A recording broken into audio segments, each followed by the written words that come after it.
Bonsoir aux Tanuki Rollistes. Heureux de vous retrouver pour la suite de nos aventures. Récapitulons les événements intenses de la dernière séance. Shaiton, en quête de vérité, a reçu un coup de massue lorsqu'il a découvert l'impact des activités du gang sur sa propre communauté. Guidé par Rick McGuffin, Shaiton a eu un aperçu du quartier du district dans la réserve amérindienne, un endroit autrefois familier où il a grandi mais qui s'est depuis dégradé. Là-bas, il a appris que des drogues dures, comme la méthamphétamine, s'infiltraient dans la communauté, vendues par les siens, les Spirit Coyotes. Cette révélation l'a ébranlé jusqu'au plus profond, confronté à la réalité de ce qu'il ignorait sur sa propre famille. Plus tard, les tensions entre les familles Arrow et Toussaint ont atteint leur comble. Adina Toussaint, mère de Tiana, est venue s'expliquer avec la mère de Shaiton, Enola, après une attaque qui a visé une boutique des Toussaint, laissant entendre que leur relation dérangeait certains. Dans une scène intense, Shaiton a pris position, déclarant son amour pour Tiana face à tous et calmant temporairement les tensions entre les deux familles. Mais des rancœurs demeurent, et tout le monde n'est pas prêt à accepter cette union entre un Arrow et une Toussaint. Enfin, en scène bonus, nous avons vu Big B, le grand-père de Shaiton, confronté à Jacob Sparks, le neveu d'Irving Whitefeather. Jacob, envoyé pour acheter le terrain de Big B, s'est retrouvé face à un refus ferme. L'insistance de Sparks et l'arrivée d'hommes menaçants autour de Big B laissent présager un danger imminent pour le vieil homme médecine. Sur ces notes sombres et intenses, je te rends la main pour la suite, Shaiton. Que nous réserve cette nouvelle séance? Après les événements de ce vendredi soir, je pense que Shaiton va rentrer chez lui, en fait, pour se poser à la maison. Après son petit coup d'éclat à la casse automobile face aux Toussaint et aux Spirit Coyote, il a remis de côté un petit peu la discussion qu'il voulait entretenir avec sa mère et son oncle à propos des cristaux de méthamphétamine qu'il a découvert avoir été vendus au district via l'intermédiaire de McGuffin. Il va prendre un peu de recul face à tout ça, réfléchir d'abord tout ça à son coin, parce qu'en fait, les événements s'enchaînent un peu trop étrangement à ses yeux. Le fait que visiblement un Spirit Coyote revendrait de la méthamphétamine à la réserve amérindienne, déjà, mais aussi que visiblement il y en a certains parmi les siens qui n'apprécient pas la relation qu'il entretient avec Tiana Toussaint et qu'ils auraient commencé à vandaliser des commerces appartenant aux Toussaint. Et du coup, Shaiton en fait se demande d'où peut venir le traître. Clairement, pour lui, il y a au sein des Coyotes un traître. Est-ce que, pour lui, de toute façon, ça peut pas être ni sa mère Enola, ni son oncle Dick. Est-ce que c'est quelqu'un qui fait partie du noyau dur des Coyotes, que ce soit Bear, Red Wolf, Hawkeye, Viper, Ghost ou Reed, ou alors un autre membre des Coyotes, on va dire mineurs, on les a pas tous créés en termes de PNJ, mais voilà. Il y a quand même d'autres personnes qui gravitent autour du gang, qui sont pas forcément motards, mais voilà, qui sont des petits dealers ou autres qui bossent pour le gang ou ceux qui cultivent la marijuana directement. Donc, en fait, je pense que Shaiton va essayer de réfléchir par lui-même, en fait, de d'abord essayer de lever le voile sur ce mystère-là, par lui-même, afin de faire ses preuves plutôt que d'impliquer sa mère et son oncle directement. Et je pense que c'est un peu comme ça qu'il sera allé se coucher le vendredi soir. Et du coup, le week-end, il compte quand même se reposer. Il a encore besoin de repos. Le médecin de l'équipe, Doug, lui avait dit de garder un peu de repos. Et, il a besoin aussi de faire le point, voilà, mentalement aussi, de réfléchir à tête posée. Il a conservé du coup le cristal de méthamphétamine qu'il avait récupéré de la part de son ancien ami Ronnie. Et du coup, je pense que je l'aurais observé un petit peu dans le week-end, me disant que il faudrait peut-être que j'aille voir mon grand-père Big B pour savoir de quoi il en retourne, si c'est possible que de la drogue artificielle puisse être insufflée avec l'énergie de la marche et des rêves et des cauchemars, comme ça a l'air le cas de ce fameux cristaux, de cette nouvelle drogue. Qui le laisse un peu suspicieux. se demandant qui a pu créer cela et distribuer cela sans que personne ne s'en rende compte. Et surtout aussi, à quel point MacGuffin peut être impliqué dans toutes ces affaires, car il pense bien que l'homme lui en cache bien plus que ce qu'il lui a montré, et qu'il est sûrement capable de tirer quelques ficelles supplémentaires dans l'ombre.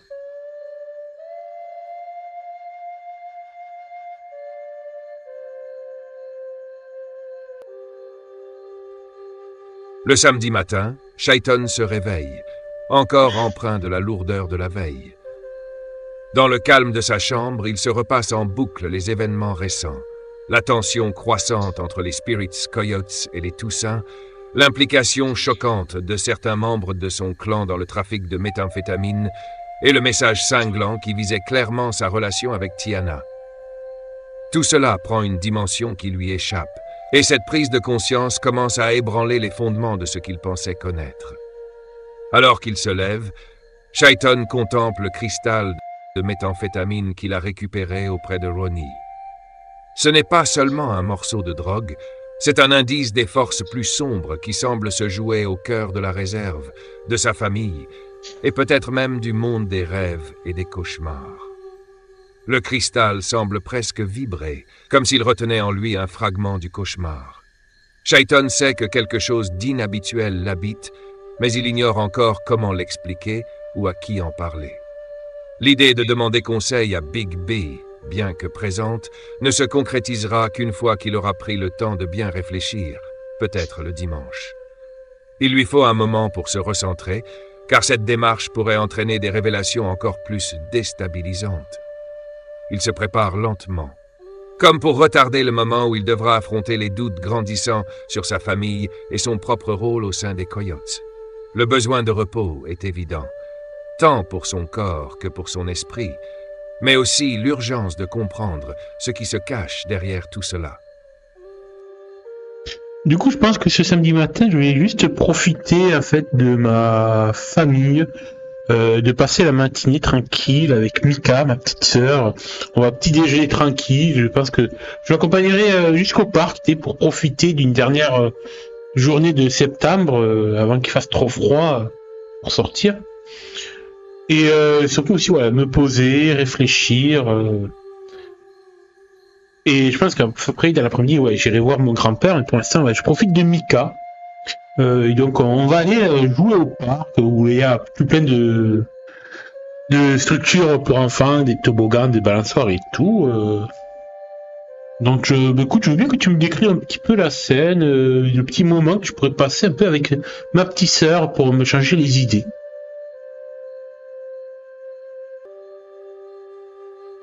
Chayton se retrouve autour de la table de cuisine avec Mika ce matin-là. Il fait beau, le soleil perce doucement à travers les feuilles d'automne. La petite est enjouée et débordante d'énergie, ignorant les préoccupations qui hantent son grand frère. Elle lui raconte ses rêves de la nuit, un mélange d'animaux imaginaires et de couleurs vives, et l'enthousiasme de ses mots lui arrache quelques sourires sincères. Ce moment de simplicité lui fait du bien, comme une parenthèse entre deux tempêtes. Après un déjeuner léger, ils se dirigent tous deux vers le parc du quartier. Mika est tout de suite attirée par le grand toboggan rouge et Chayton, souriant, l'accompagne. Le parc est calme, bercé par les rires d'enfants et les conversations murmurées des parents, ce qui lui permet de se poser et de réfléchir sans que les pensées noires l'envahissent totalement. À un moment donné, Mika insiste pour monter sur la balançoire, et Chayton la pousse doucement, observant la joie pure qui se lit sur son visage. Elle se retourne, les cheveux volant dans le vent, et lui demande si tout va bien. Il lui sourit, assure que tout va bien, et profite de cet instant pour libérer son esprit des doutes, même temporairement. En termes de jeu, cette matinée apaisante a un effet bénéfique sur Chayton. Il récupère un point de dégâts physiques et un point de dégâts émotionnels, ce qui devrait l'aider à se ressourcer pour la suite. Oui. Donc j'ai plus de dégâts émotionnels, ça fait du bien, j'espère un peu plus tranquille. Et il me restera qu'un petit point de dégâts physiques. Bon, ça va, je me suis presque retapé une santé, sachant que j'ai toujours l'état confus par rapport à ce que j'ai découvert sur la drogue qui circule à la réserve, Iowa. Et l'état terrifié que je n'ai toujours pas réussi à me débarrasser, qui me provient en fait du cauchemar que j'ai découvert de mon cousin Ethan qui dévore des cœurs d'animaux. Toujours pas réglé cette histoire aussi, encore des soucis supplémentaires pour Shayton, mais bon. Voilà, pour l'instant, je me concentre sur Mika, et en plus, ça me fait rire quand elle parle de ses rêves qu'elle a fait, remplis d'animaux bizarres, que du coup, j'avoue que moi aussi, je suis assez content, en fait. Ça fait une semaine, en fait, que j'ai pas été aspiré par la toile d'Ashibika Hashi pour rejoindre la marche des rêves et des cauchemars, que ce soit de manière volontaire ou involontaire. C'est vrai qu'en plus je m'étais un peu paré à faisant des attrape-rêves pour me protéger, ne serait-ce que des influences de Brody ou de Savannah McDuffin pourraient venir tenter de me reséduire dans mes rêves. Du coup, c'est vrai que ça m'a fait du bien. Ouais, je pense que c'est ça qui m'a beaucoup aidé à récupérer mentalement, de mettre un peu de côté ma mission de Dreamcatcher. Mais je sais que là, il va falloir que dès la semaine prochaine, je m'y réinvestisse. Car j'ai quand même un devoir, je m'étais fait une sorte de mission personnelle à aider mes amis à combattre leurs cauchemars, comme ça a été le cas pour Ravi, Max, Sam. Je ne compte pas m'arrêter ainsi dans ce chemin. Protéger Marigold aussi.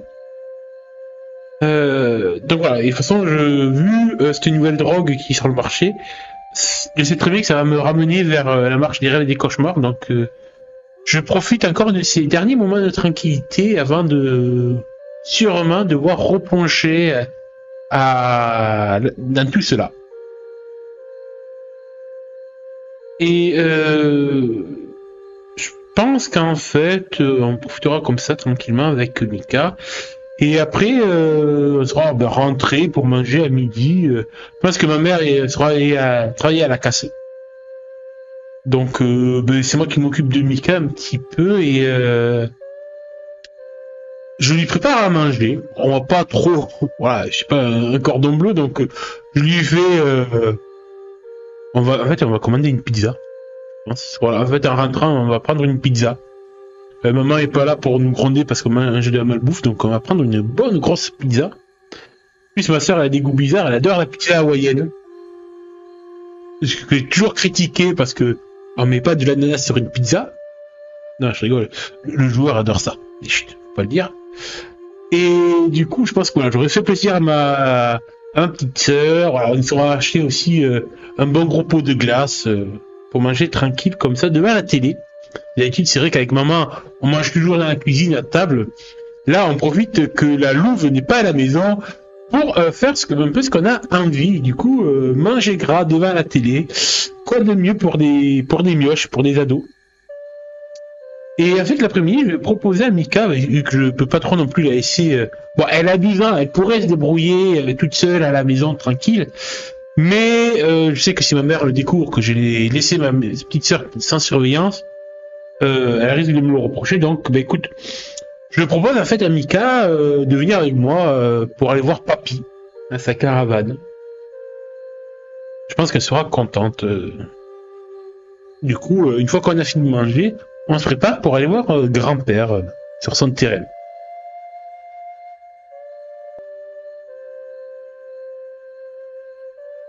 Alors que Shayton et Mika arrivent devant le petit terrain isolé où Big B a posé sa caravane, l'ambiance change soudainement. Habituellement, c'est un lieu vivant, empli de petites touches de la personnalité de leur grand-père.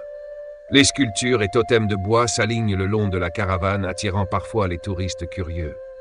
Devant la caravane, le vieux puits est là, témoin de nombreuses saisons, et le groupe électrogène ronronne habituellement doucement pour fournir l'électricité. Mais aujourd'hui, tout semble plus silencieux, presque figé. À côté de son cercle de pierre, là où Big B allume son feu de camp chaque soir, son rocking chair est vide. Il n'y a ni canette de bière à la main, ni rire chaleureux.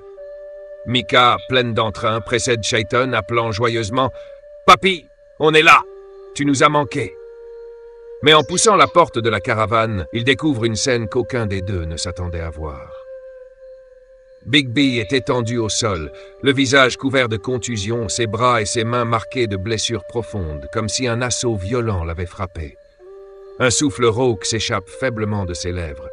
Sa respiration est sifflante, presque imperceptible. Il est là, leur grand-père, autrefois une figure indestructible, réduit à cette vision de faiblesse et de douleur. Mika, en serrant la main de Chaiton, murmure avec une voix tremblante, ne comprenant pas la gravité de ce qu'elle voit. « Shay, est-ce que papy fait un mauvais rêve ?» Mais Chaiton sait que cette réalité va bien au-delà de l'imaginable.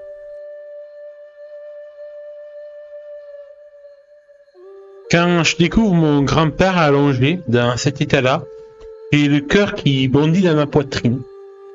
Je me précipite directement à son chevet pour voir s'il est encore conscient, s'il respire.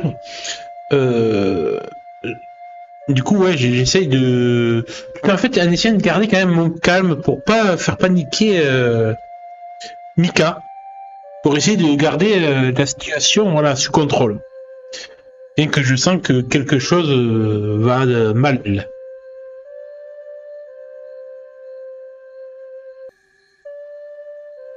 Alors que Chaiton s'agenouille auprès de son grand-père, il cherche des signes de conscience, une réaction, mais les yeux de Bigby restent fermés. Son souffle est faible, comme un murmure étouffé. À ses côtés, Mika observe, l'inquiétude grandissant dans son regard d'enfant, ses petites mains serrant le bas du blouson de Chaiton. Si tu veux tenter de garder la situation sous contrôle et rassurer Mika tout en vérifiant l'état de ton grand-père, fais un jet d'approche en résilience et calme. En cas de succès, tu pourras calmer Mika suffisamment pour qu'elle ne panique pas et prenne du recul, pendant que tu vérifies la situation de Bigby. Je te laisse faire le jet et me dire le résultat pour avancer. Résilience et calme, c'est pas ma meilleure approche, mais bon, on va tenter quand même. Lançons les dés. Ah, j'ai fait le jet avec avantage, mince, alors que non. Mais bon, ça change pas trop. Ah, il va être sympa, on va dire que... J'ai gardé le 6 et le 1. Je me fais un petit cadeau à moi-même. Du coup, ça fait un 7. Et donc un succès partiel. J'ai fait un score de 7 sur mon jet d'approche avec calme. Du coup, ce qui est un succès partiel. Donc en fait, je pense que j'arrive un petit peu à canaliser Mika, à la calmer, à lui dire d'aller s'asseoir sur la banquette au fond de la caravane, le temps que je m'occupe de papy. Je lui dis en fait qu'il a dû sûrement faire une mauvaise chute en se levant, vu qu'il s'est vieux, il a sûrement dû tomber et se cogner la tête. Donc je le rassure comme ça, dire que c'est rien de grave et tout. Et en fait, je m'approche de mon grand-père pour voir, en fait, je me doute en fait qu'il va pas bien. Je sais pas en fait si Mika, en fait, je pense que la calme est quand même, qu'elle est assez anxieuse, tout comme moi en fait. Et du coup, en fait, je me rends compte que papy, ouais, j'ai beau l'appeler, il me répond pas visiblement. Il a pas l'air en tout cas. Du coup, en fait, ne sachant pas trop quoi faire, en fait, là sur le coup, et en essayant d'être calme et tout, je vais prendre le téléphone et composer le numéro des urgences, en fait. Alors, je sais pas comment ça fonctionne aux États-Unis, les urgences, je crois que c'est le 911 qu'il faut faire pour... les pompiers ou le SAMU, je sais plus. Tu dis-moi, parce que je t'avoue que je sais pas.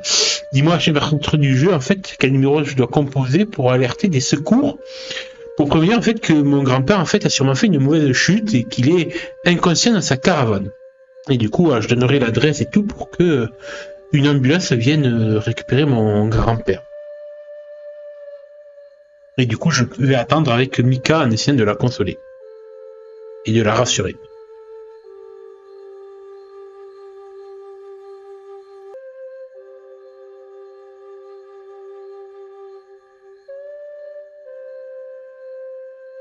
Oui, aux États-Unis, tu ferais bien le 911 pour alerter les secours, ce qui te permettra de joindre les ambulances et d'obtenir de l'aide rapidement. Tu composes donc le numéro, expliquant calmement que tu as trouvé ton grand-père inconscient dans sa caravane et que tu craignais une chute, en donnant l'adresse exacte pour qu'il se dirige directement vers son terrain. Quelques minutes plus tard, une voix rassurante te confirme qu'une ambulance est en route. Mika, assise un peu plus loin, tente de se calmer, les yeux brillants d'inquiétude. Pour l'apaiser, tu la rejoins un instant, lui tenant doucement la main et lui assurant que les médecins arriveront bientôt pour aider Papy. L'attente semble interminable, mais le silence est soudain interrompu par le bruit distinctif des sirènes au loin, se rapprochant peu à peu.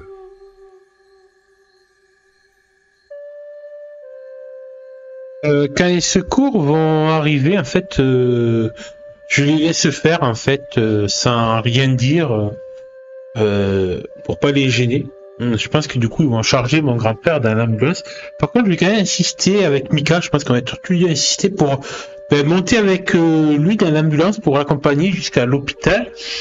Car du coup, en fait, Blackwater est une petite ville qui ne possède pas son propre hôpital. Et du coup, ils vont être obligés, les urgentistes, les ambulanciers, à amener mon grand-père à l'hôpital d'Amber Lake. Donc je veux pas laisser seul mon grand-père dans une ville qu'il n'apprécie pas et qu'il ne connaît pas trop. Il y a toujours cette rancune entre les habitants de Blackwater et d'Amber Lake. Et du coup, je pense que en montant dans l'ambulance, en fait, on va insister avec Mika, laissant pas le choix aux ambulanciers de supporter les deux gamins qu'on est. Et du coup, une fois arrivé à l'hôpital, je pense qu'en fait, alors qu'ils s'occuperont de Papy et de l'amener voir un médecin, du coup, j'en profiterai du coup pour appeler ma mère depuis l'hôpital pour la prévenir de l'incident. Je laisse me décrire un peu toute la scène et le trajet jusqu'à l'hôpital, s'il te plaît.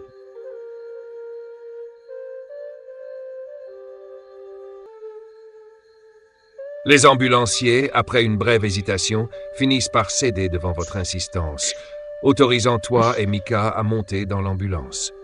L'intérieur exigu est rempli des odeurs antiseptiques et des instruments médicaux, mais tu restes concentré sur ton grand-père, allongé sous une couverture, entouré de fils et de capteurs surveillant ses signes vitaux. Le trajet vers Amber Lake est silencieux, ponctué uniquement par le bruit des sirènes et les respirations régulières de Mika à côté de toi. Elle est pâle, les yeux fixés sur son grand-père, sa petite main serrée dans la tienne. L'ambulancier de garde, concentré, jette de temps en temps un regard vers vous, vérifiant que vous tenez le coup. Lorsque l'ambulance arrive à l'hôpital d'Amber Lake, des infirmiers viennent rapidement prendre en charge Bigby. Tu et Mika suivez de près, traversant les couloirs en carrelage brillant, l'odeur désinfectante encore plus forte dans l'air. Après quelques mètres, on vous arrête à une porte marquée « Accès réservé », où Bigby est conduit en salle d'examen pour évaluer la gravité de ses blessures. Profitant de ce moment, tu te diriges vers un téléphone à l'accueil. Composant le numéro de la casse, tu écoutes chaque sonnerie, jusqu'à ce que la voix de ta mère réponde, légèrement essoufflée, probablement occupée. « Allô maman, c'est Chayton. On est à l'hôpital d'Amber Lake. Papy, il est mal en point. Je l'ai trouvé inconscient. Il a été battu. » Tu entends son souffle se suspendre de l'autre côté de la ligne, suivi d'un silence lourd. Elle te dit rapidement qu'elle arrive le plus vite possible. Raccrochant, tu retournes auprès de Mika, qui a les bras croisés et regarde fixement l'entrée de la salle d'examen.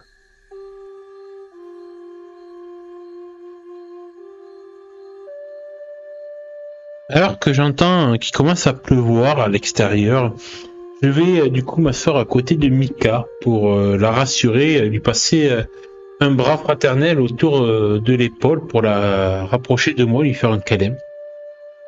En la rassurant, t'inquiète maman, va pas tarder, elle est en route. Et du coup on va attendre comme ça, un peu désespéré, dans la salle d'attente.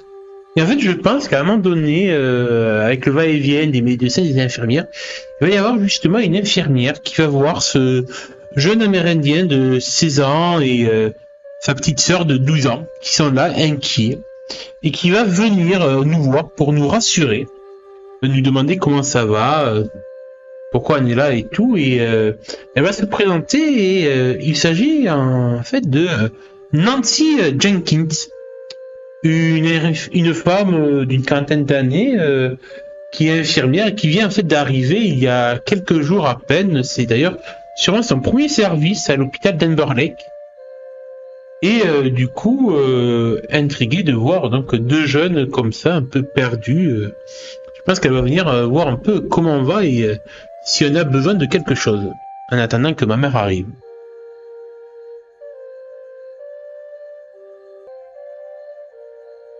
L'infirmière Nancy Jenkins, fraîchement arrivée dans ce grand hôpital d'Amber Lake, aperçoit ton regard inquiet et celui de Micah.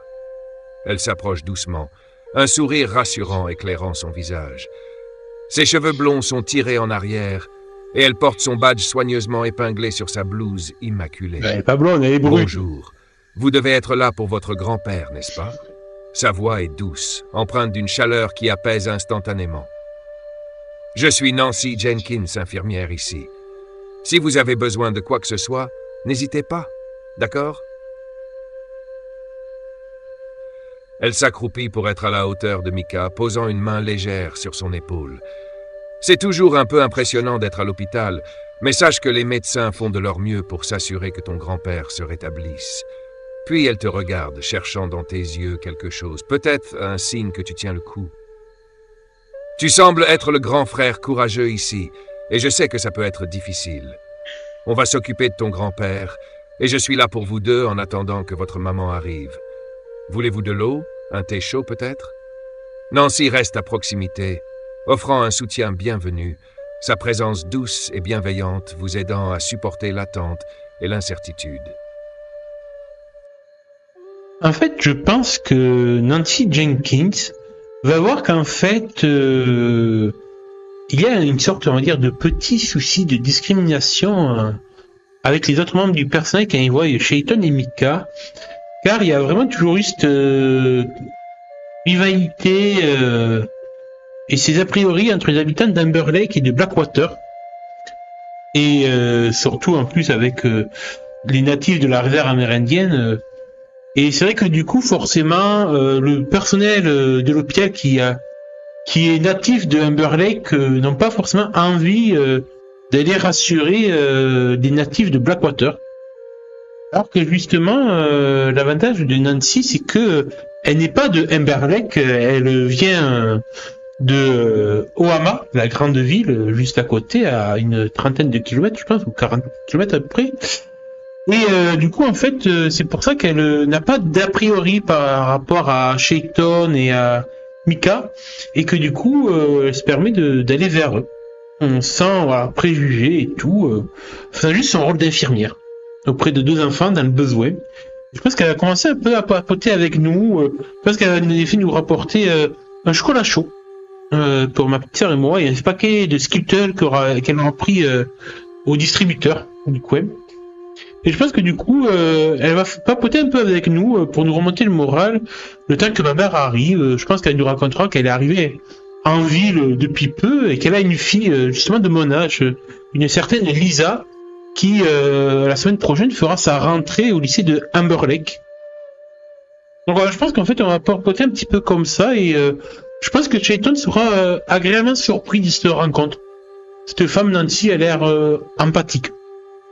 Et ça fait du bien alors qu'il attend l'arrivée de sa mère et des nouvelles de son grand-père.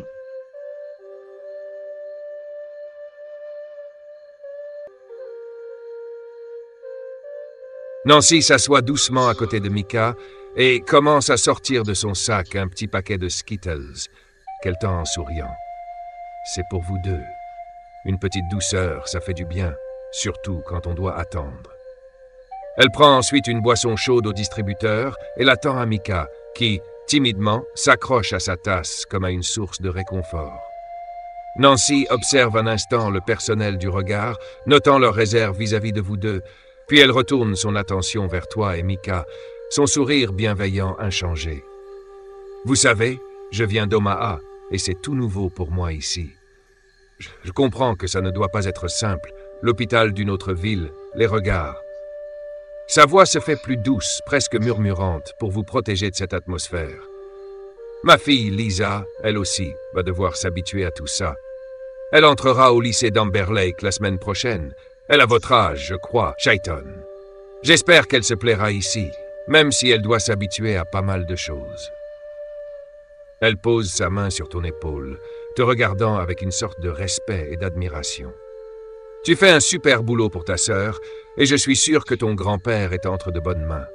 N'hésite pas à rester fort pour elle et pour toi. Elle reste là, prenant le temps de papoter de choses légères, de sa vie à Omaha, de ses premières impressions d'Amber Lake, et partage même quelques anecdotes drôles pour détendre l'atmosphère. À ce moment, Micah esquisse un sourire, un peu plus rassuré, tandis que tu sens ce moment de répit, cette rencontre qui, même dans un contexte tendu, vous permet de respirer un peu plus librement en attendant des nouvelles. Je pense qu'on reste comme ça, peut-être une bonne petite heure, en fait, le temps que ma mère arrive. Et au moment où Enola arrivera, je pense que ce sera aussi le moment où on voit le médecin sortir de la salle où a été sculpté mon grand-père. Et en fait, du coup, il viendra un petit peu la mine sombre nous donner, du coup, le bilan des analyses de mon grand-père. Alors que ma mère et moi et Micah, on attend cela avec quand même un petit peu la peur au ventre. Après un long moment, alors que le calme s'installe un peu autour de vous et que Nancy reste près de Micah pour lui tenir la main, le médecin apparaît, l'air grave, un dossier serré sous le bras. Ta mère arrive juste à ce moment-là, essoufflée, l'inquiétude profondément marquée sur son visage. Le médecin incline la tête en signe de compréhension, puis prend une grande inspiration avant de vous parler. Votre grand-père, Bigby, a subi des coups d'une violence importante. D'après les marques et les ecchymoses, il semblerait qu'il ait été attaqué par plusieurs personnes. Nous avons stabilisé son état et il n'est pas en danger de mort immédiat. Il fait une pause, scrutant vos réactions. Cependant, il est actuellement dans le coma. Il prend une voix plus douce pour continuer, se tournant vers ta mère et toi. Dans ce genre de situation, il est impossible de dire avec certitude combien de temps durera le coma. Sa vie n'est pas directement menacée, mais vu son âge, sa récupération sera longue et difficile. Micah baisse la tête, se blottissant contre toi, et ta mère, Enola, fronce les sourcils, la mâchoire crispée. Elle serre un instant son poing avant de demander, la voix rauque, « Vous pensez qu'il se réveillera ?» Le médecin hoche doucement la tête. « Nous avons bon espoir, mais ça dépendra de sa propre volonté et de la force de son organisme. Pour l'instant, il est important qu'il reste entouré et en paix. Nous allons le garder ici sous surveillance pour lui offrir les meilleurs soins. » Après un bref moment de silence, le médecin vous offre un sourire compatissant. Si vous avez besoin de parler à l'équipe médicale ou de visiter, n'hésitez pas.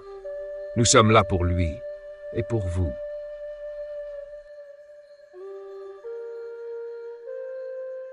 Je suis abattu quand j'entends la nouvelle que papy est dans le coma, qui visiblement il s'est fait rouler de coups, parce que je suspectais en fait au vu de son état et que j'ai tué devant Micah. Et du coup je pense qu'en fait je vais profiter que l'infirmière Nancy soit toujours avec Micah pour s'occuper d'elle et canaliser son attention pour prendre à partie ma mère. Maman, je crois que ça sent pas bon tout ça. Tu crois que c'est qui a pu faire ça à papy? Je veux dire, s'attaquer à un pauvre vieil homme comme ça, et lui dans sa caravane? Je sais pas, j'ai un mauvais pressentiment. T'en penses quoi, toi? Du coup, j'attends la réponse de ma mère.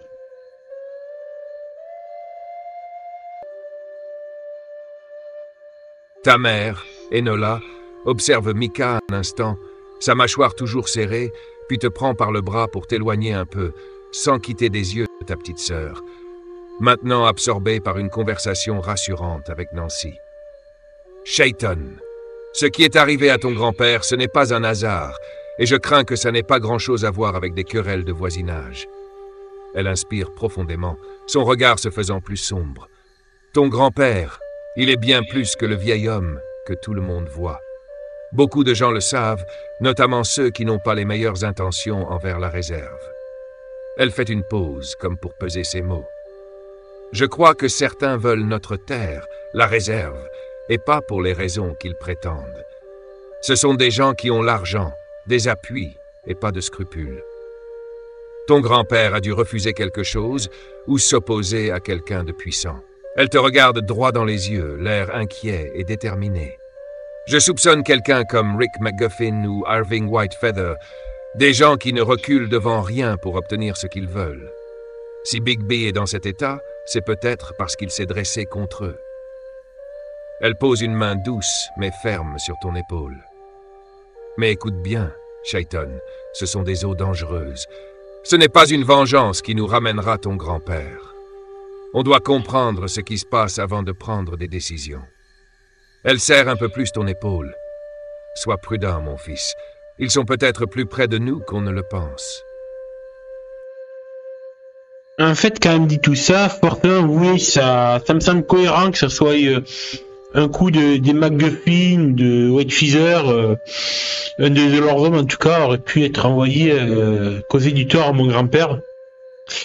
Mais il y a quand même au fond de moi une part qui me dit que c'est peut-être plus proche de nous le danger. Et je repense forcément au commerce de meth qui a un cours au district de la réserve et que visiblement c'est à cause de membres de notre propre gang. Tout ça, et pareil, le fait qu'on s'est attaqué au Toussaint, visiblement, tout porte à croire qu'il y a un traître parmi les coyotes.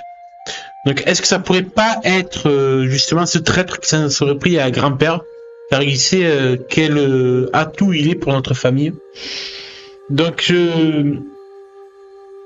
d'un coup, en fait, je prends alors qu'on est à l'écart avec ma mère, en fait, j'ai envie de lui parler, de la mettre devant le fait que je suis au courant, pour le fait que de la méthamphétamine est distribuée par un coyote dans la réserve amérindienne, et si elle est au courant.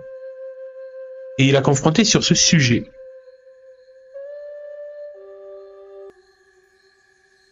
Alors que tu es sur le point de tout avouer à ta mère, de lui parler de la méthamphétamine et de tes soupçons d'un traître parmi les coyotes, tu ressens soudain une lourdeur, un épuisement qui dépasse la simple fatigue physique. Un flou étrange envahit ta vision et tes jambes faiblissent, te laissant sans force. Chayton? La voix inquiète d'Enola résonne dans ton esprit, distante, comme à travers une barrière épaisse. Elle te soutient aussitôt, mais tu sens que tes muscles se relâchent entièrement. Tu n'entends plus que des bribes, de vagues échos, comme si ta conscience se retirait lentement. Le monde s'obscurcit, et une sensation de chute te traverse alors que ta mère tente de te maintenir debout, appelant un infirmier à l'aide. Tu t'abandonnes totalement à l'inconscience, glissant dans un sommeil profond et irrésistible, ton esprit aspiré dans les ténèbres. Dans cette torpeur, tu sens une présence obscure, une ombre immobile. Tout autour de toi, des bruits indistincts se transforment en murmures, puis en un chant lointain, quelque chose de lourd et inquiétant. Une vision commence à se former dans l'obscurité. Des figures indistinctes encapuchonnées qui avancent vers toi dans un désert stérile. Au milieu d'eux, une silhouette que tu reconnais. C'est Bigby, ton grand-père, qui te fixe avec intensité, son visage figé, comme en attente. Derrière lui, l'ombre inquiétante d'un coyote se dessine, grondant faiblement, comme s'il voulait te transmettre un avertissement. Tu veux avancer, mais tes jambes semblent figées, comme si tu étais enchaîné sur place, incapable de répondre à leur appel. Je suis perturbé par cette vision. Je me dis que j'ai sûrement franchi la toile d'Ashibika-Ashi à cause d'une crise de narcolepsie. Mais en fait, je trouve que ça ressemble pas du tout à la toile. En fait, je ressens pas l'énergie onirique en fait de l'endroit. Et ça me perturbe. Du coup, je me tourne vers mon grand-père. J'essaie de l'appeler. Papy, c'est moi. Tu m'entends, papy? Tu te tiens au milieu de cet espace étrange, où lumière et ombre se mélangent et où chaque son semble étouffé. Le sol sous tes pieds semble fait de brume dense, et devant toi, les silhouettes fantomatiques des hommes avancent lentement, comme suspendues dans le temps. Ton grand-père se tient là, figé dans une torpeur infinie, son visage emprisonné dans une expression de tristesse et de résignation, comme s'il était inconscient de ta présence. Un mouvement à ta droite attire ton regard, et tu vois une ombre qui glisse silencieusement entre les formes floues. L'ombre se précise et prend la forme d'un husky noir et blanc, au regard bleu perçant. Farceur! Ses yeux, bien que vifs et farceurs, recèlent une profondeur mystérieuse, une sagesse d'un autre temps. Il s'arrête devant toi, et alors qu'il s'assoit, il te fixe de son regard perçant, l'air un peu moqueur mais affectueux. « Hey, gamin !» murmure-t-il d'une voix qui semble résonner dans ta poitrine. « Pas vraiment la toile d'Asibikashi ici, pas vrai? On est ailleurs. » Il jette un coup d'œil autour de lui, son regard sautant de ton grand-père aux ombres suspendues dans cet étrange entre-deux-mondes. Ici, c'est le lieu des âmes suspendues, gamin, celle qui flotte entre le monde éveillé et la marche des rêves et des cauchemars. Sans rêve ni cauchemar, juste suspendu. Il détourne son regard vers ton grand-père, son ton s'assombrit légèrement. Ton vieux est coincé, gamin. Il lutte, mais il est pris dans cette brume sans fin. Il ne peut ni avancer ni reculer sans une aide extérieure, un pont qui pourrait le ramener vers toi, vers vous. Le husky te fixe intensément, un éclat sérieux dans ses yeux. Il est là parce qu'il y a quelque chose de non réglé, quelque chose de sombre qui le tire vers le bas. Un poids qu'il ne peut pas surmonter seul. Farceur penche la tête, l'air pensif. Tu veux l'aider, gamin? Alors il va falloir plonger plus profond dans cette brume, voir ce qu'il retient. Mais attention, ça va peut-être te coûter plus que tu le penses.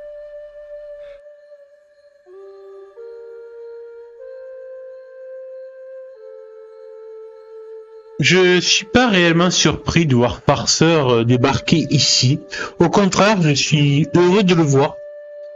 C'est mon guide spirituel après tout, même si la confiance que j'ai en lui est tout à fait relative à sa nature espiègle. Mais ça me soulage de le voir là pour me soutenir.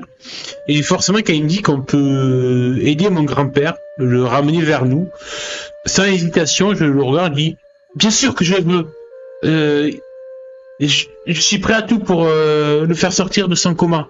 Dis-moi juste ce qu'il faut que je fasse. »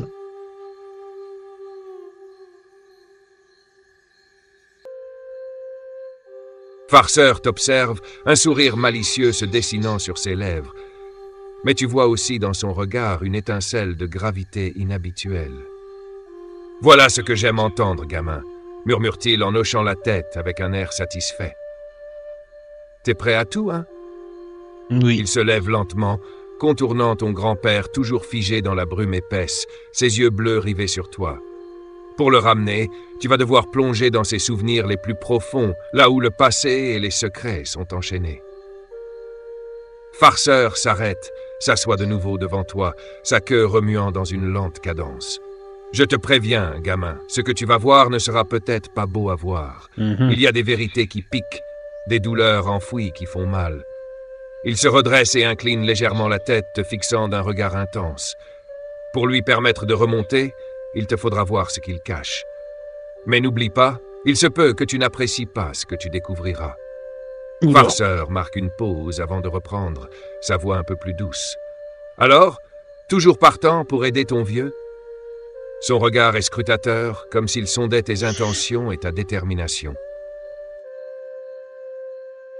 J'avoue que quand Farceur me dit qu'il va falloir plonger dans les souvenirs les plus profonds de mon grand-père, dans son passé, ça me donne un peu le vertige parce que j'ai jamais fait ça. Aller dans des rêves ou des cauchemars, maintenant pour moi ça devient un peu, je dirais pas banal, mais normal. Mais là, plonger dans les souvenirs d'une personne plongée dans le coma, waouh, c'est de tout autre niveau à mes yeux. Donc je pense en fait que j'ai pas d'autre choix de me laisser guider par Farceur. Et puis bon, quand il me dit que je peux y découvrir des choses pas forcément joyeuses, voire même qui peuvent remettre en question tout ce que je sais sur mon propre grand-père, qu'il y a des secrets qui vaut mieux voilà, laisser, mais et que les vérités peuvent être douloureuses, je sens quand même une petite anxiété à moi monter, un peu de stress, mais je tiens vraiment à mon grand-père. Je l'adore, mon papy. Et du coup, je me plante devant un Farceur. Je braque mon regard dans ses yeux bleus. Je serai prêt à tout pour papy. Alors vas-y, fais ton rôle. Guide-moi. Et du coup, je me tiens prêt à accompagner Farceur dans les méandres de la mémoire de mon grand-père. Farceur observe Shaiton un long moment, un sourire aux lèvres, puis incline doucement la tête, un éclat d'approbation dans ses yeux. Alors, suis-moi, gamin. Garde bien les yeux ouverts et ton cœur accroché. Ce que tu vas voir, tu ne pourras peut-être plus l'oublier. Avec un geste, il trace un cercle sur le sol brumeux et le paysage autour de toi commence à se tordre, se transformer. La brume s'épaissit, te plongeant dans une noirceur profonde, avant de révéler peu à peu une lueur lointaine. Des images commencent à se former, des fragments de souvenirs, des éclats de vie passée qui défilent dans la pénombre, comme autant de portes qui s'ouvrent vers le passé de Bigby. Tu te sens glisser vers ce monde de mémoire, guidé par la silhouette du husky farceur, son ombre se fondant dans les volutes d'un temps révolu. Les mystères s'épaississent autour de notre héros, et tandis que Shaiton s'apprête à plonger dans les souvenirs les plus sombres de son grand-père, les révélations qui l'attendent pourraient bien changer à jamais la perception de sa propre famille et des coyotes. Ah ouais. Merci à tous de nous avoir suivis ce soir. La suite de cette aventure entre les ombres et la mémoire, au prochain épisode. Et bonne soirée à vous.